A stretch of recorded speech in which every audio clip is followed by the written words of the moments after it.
I'm making my Dorito pie / lasagna. I used ground chicken.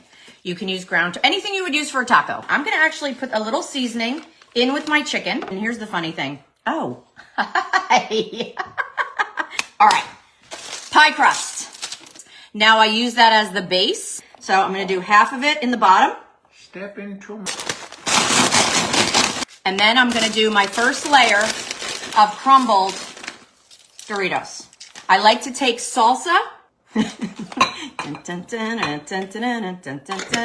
little queso, and mix the queso and the salsa. All right, so layer of meat, layer of nachos, this queso dip. Almost forgot the cheese. Layer number two.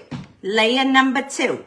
Let's put the rest of the ground beef on there. I used a taco seasoning or a taco blend. I saved a little of it for just the topping for a little added extra crunch. This is what it looks like. So this, I'm gonna go put in the oven, 30 minutes at 350 degrees.